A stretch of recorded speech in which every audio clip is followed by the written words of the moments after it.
வணக்கம். இந்த வீடியோல ரொம்பவே அழகான கலர்ஃபுல்லான பேப்பர் ஃப்ளவர் எப்படி பண்றதுன்னு பார்க்கலாம்.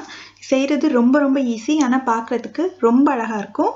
அப்புறம் நம்ம சேனல் பார்க்குற வியூவர்ஸ் எல்லாருக்கும் ஒரு இன்ஃபர்மேஷன் உங்ககிட்ட ஷேர் பண்ணணும்னு விருப்பப்படுறேன். என்ன அப்படின்னா, இந்த சேனல்ல வர கிராஃப்ட்ஸ் எந்த கிராஃப்டா இருந்தாலும் நீங்க வீட்டில் ட்ரை பண்ணி பார்த்துருந்தீங்கன்னா அதை ஃபைனலாக பிக்சர் எடுத்து இந்த கீழே இந்த தெரிகிற இமெயில் ஐடிக்கு நீங்கள் ஷேர் பண்ணீங்கன்னா நான் அடுத்தடுத்து சேனலில் உங்களோட ஃபோட்டோஸை ஷேர் பண்ணுவேன். இப்போ செய்ய ஸ்டார்ட் பண்ணலாம். ஃபஸ்ட்டு ஒரு டிஷ்யூ பேப்பர் பிங்க் கலரில் எடுத்திருக்கேன், A4 சைஸு. அதை ஃபஸ்ட்டு ஒரு பாதியாக மடித்து அதுக்கப்புறம் அதை மறுபடியும் ஒரு பாதியாக மடிச்சுட்டு இதை 3ஆக மடிச்சுக்க போகிறேன்.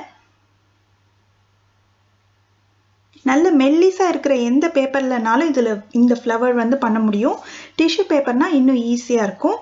இப்போ இந்த 3ஆக மடித்ததுக்கு மேலே ரவுண்டாக ஒரு ஷேப் நான் வளையல் வச்சு ஒரு ரவுண்ட் போட்டுக்க போகிறேன். நீங்கள் மூடி எது இருக்கோ ரவுண்ட் போட்டுட்டு அதை கட் பண்ணிடுங்க. இந்த மாதிரி 3ஆக மடித்து கட் பண்ணும்போது நம்ம ஒரு தடவை கட் பண்ணாலே நம்மளுக்கு நிறைய சர்க்கிள்ஸ் கிடச்சிரும். அதனால தான் இந்த மாதிரி மடித்து கட் பண்ணணும்னு சொல்கிறேன்.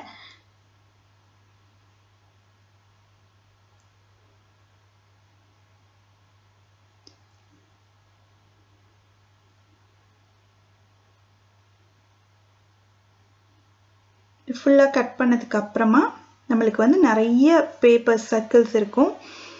இதோட சென்டரை சும்மா ஒரு பென்சில் வச்சு ஒரு டாட் மாதிரி மார்க் பண்ணிக்கோங்க. இது எல்லாத்தையும் சேர்த்து ஒன்றா பொடிச்சிட்டு அதோட சென்டர் எங்கே மார்க் பண்ணியிருக்கோமோ அந்த இடத்துல ஸ்டேப்லர் வச்சு ஸ்டேப்பிள் பண்ணிடுங்க. அவ்வளோதான்.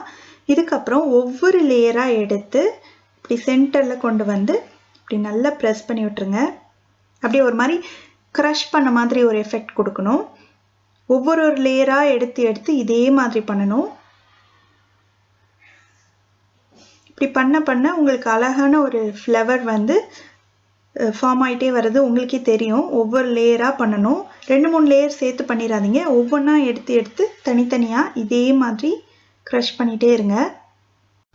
இந்த ஃப்ளவர் நீங்கள் எந்த சைஸில் வேணாலும் பண்ணிக்கலாம். இன்னும் பெரிய சர்க்கிளாக நீங்கள் கட் பண்ணிங்கன்னா பெருசாக வரும். இல்லை இன்னும் குட்டியாக வேணும்னா குட்டி சர்க்கிளாக கட் பண்ணிக்கோங்க. இது நிறைய கலர்ஸில் பண்ணலாம். பார்க்குறதுக்கு ரொம்ப அட்ராக்டிவாக இருக்கும். செய்கிறது டக்குன்னு ஒரு 5 நிமிஷத்துலேயே ஈஸியாக செஞ்சு முடிச்சிடலாம்.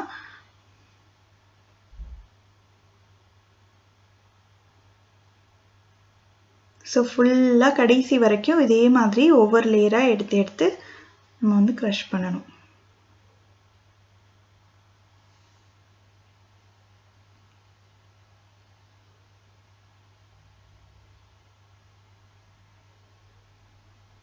இந்த மாதிரி நிறைய கலர்ஸில் செஞ்சு நீங்கள் ஏதாவது டெக்கரேஷன் பண்ணுறதுக்கெலாம் யூஸ் பண்ணிங்கன்னா ரொம்ப நல்லாயிருக்கும். இப்போ பார்த்தீங்கன்னா ஃபுல்லாக எல்லாம் க்ரஷ் பண்ணி முடிச்சாச்சு. நல்லா அப்படியே அழுத்தி விட்டுட்டு அதுக்கப்புறம் லேசாக அப்படியே விரித்து விடுங்க. நல்ல ஒரு நேச்சுரல் எஃபெக்ட் கிடைக்கும். பார்த்தீங்கன்னா எவ்வளோ அழகாக இருக்குன்னு. ரொம்ப ஈஸியாக கலராக பேப்பர் வச்சு எப்படி ஃப்ளவர்ஸ் செய்கிறதுன்னு பார்த்தோம். நீங்களும் இந்த கிராஃப்டை கண்டிப்பாக வீட்டில் ட்ரை பண்ணி பாருங்கள்.